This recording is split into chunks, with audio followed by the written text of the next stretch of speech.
Today's jobs report was underwhelming again, which is bad for the president.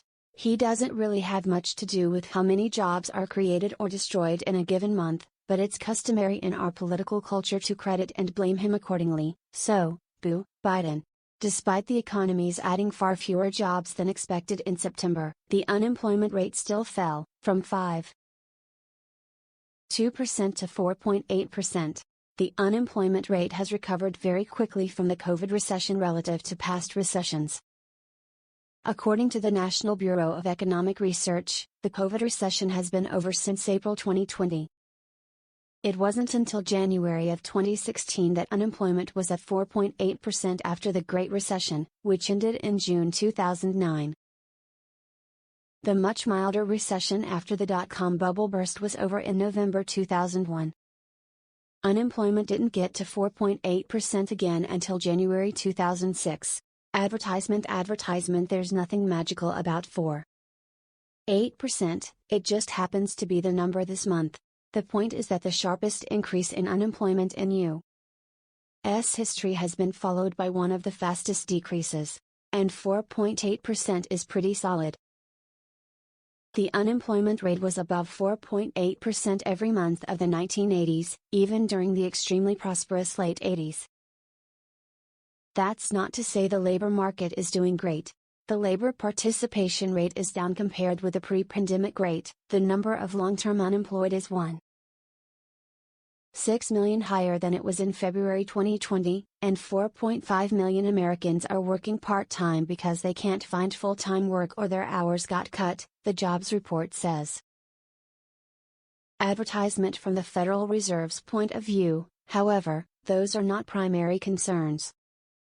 The Fed's dual mandate is to maintain low unemployment and low, stable inflation.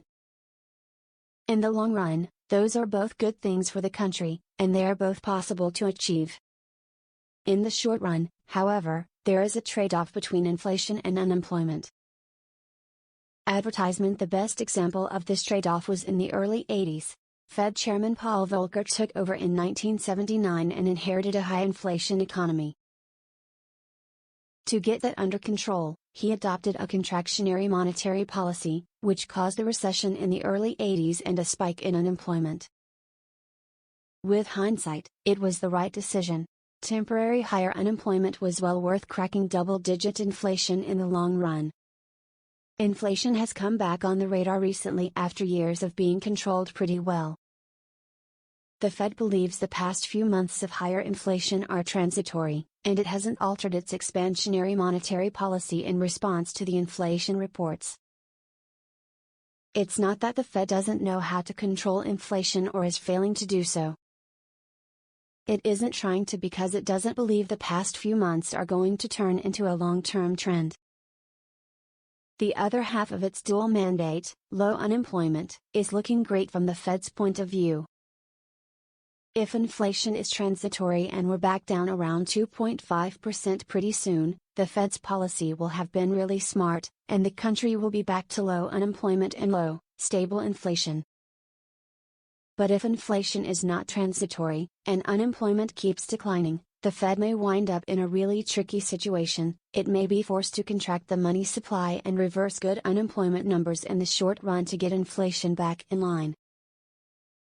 In other words, inflation had better be transitory because the bed might already be made, and we'll have to lie in it.